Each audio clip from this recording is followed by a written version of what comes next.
इस वीडियो में आचार्य जी कहते हैं, जब तुम खुद को देखते हो तो भीतर से जो आवाज आती है वो तुम्हारी नहीं होती, वो समाज और अतीत की आवाज होती है। चलो सुनते हैं आचार्य प्रशांत का गहरा सत्य। प्रश्नकर्ता, प्रणाम आचार्य जी।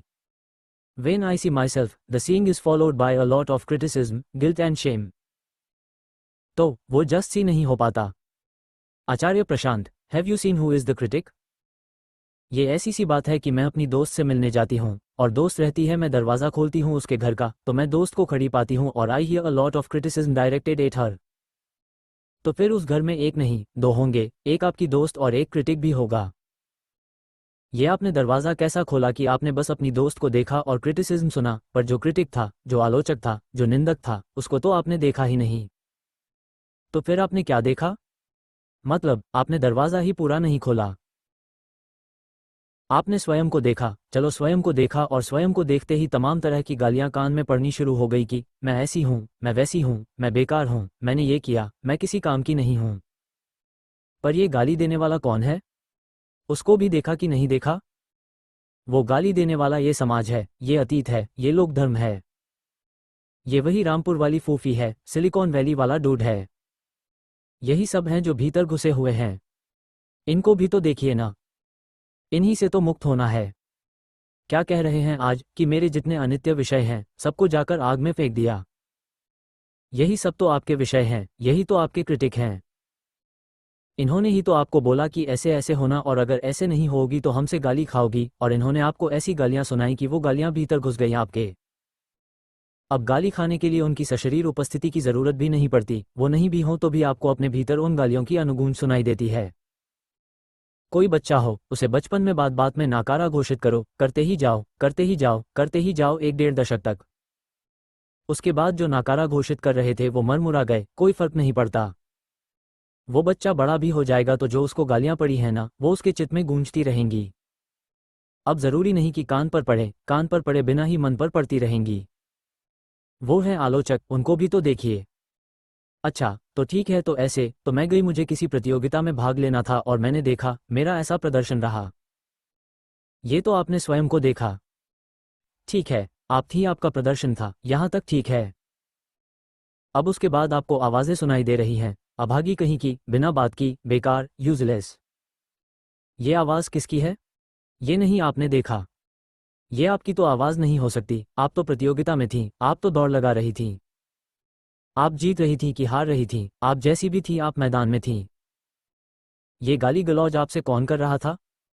वो भी तो देखिए। और फिर अपने आप से पूछिए, मैंने उसको हक क्यों दे रखा है अभी भी मेरे मन में बैठे रहने का? ये कौन है जो अतिक्रमण, इंक्रोचमेंट करके भीतर बैठ गया है और गालियां सुना रहा है? How dare you! कोई आपके शरीर को थोड़ा सा छू दे तो आपको बड़ा बुरा लगता है, खासकर महिलाओं को।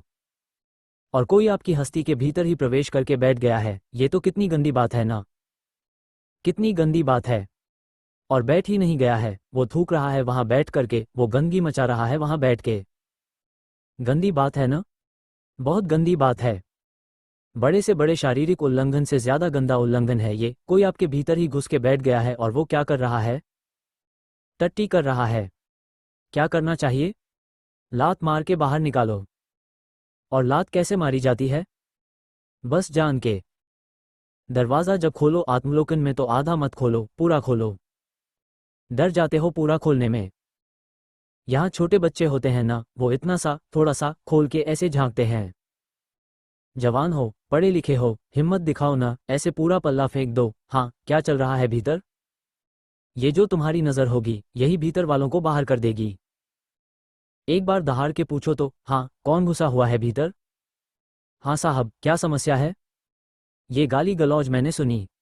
आपने दी क्या? अरे नहीं, मैं। भाग जाएगा। तुम खुद ही अपने आप को दब्बू दिखा देते हो, पहले ही कदम पर दरवाजा भी ऐसे खोलते हो, धीरे धीरे, एक आंख से देखते हो। और कई बार तो बिना खोले की होल से देखते हो। कई बार कान ले जाकर बस सुन लेते हो कि अंदर जो है नरक मचा हुआ है। खटखटा मत देना, भाग लो बाहर से ही।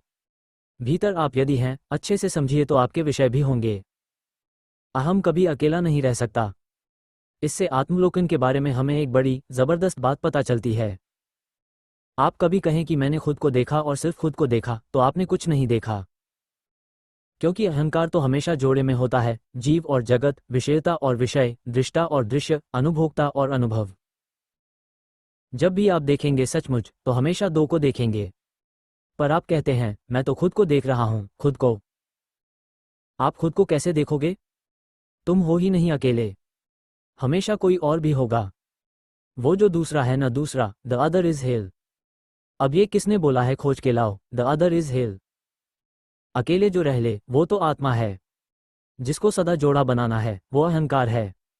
तो आत्मलोकन का मतलब है कि एक नहीं, सदा दो दिखने चाहिए। वो दूसरा कौन है?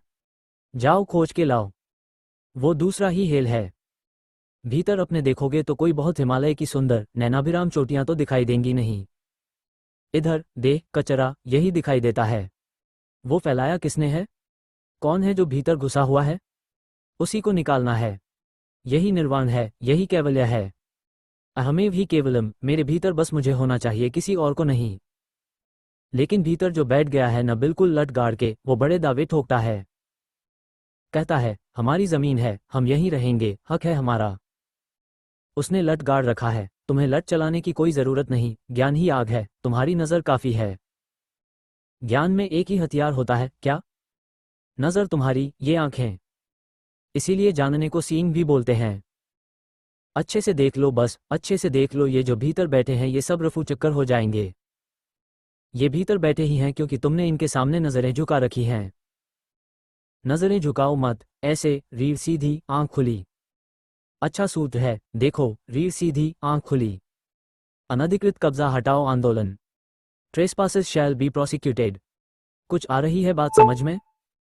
या आप में और बात के बीच में फूफी बैठी है फील्डिंग सजा के, जितनी भी मैं गेंदें फेंक रहा हूं सब फूफी ने लपक ली।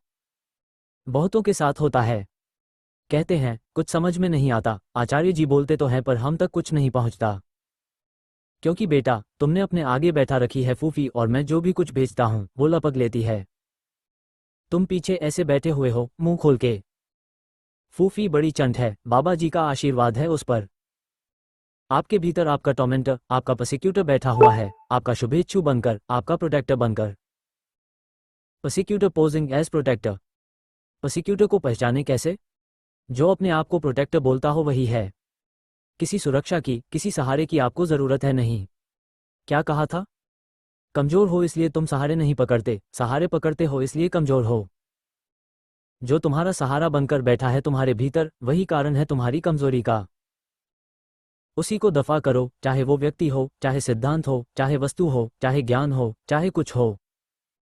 जिसका भी सहारा लिए बैठे हो ना, वही कमजोरी है तुम्हारी।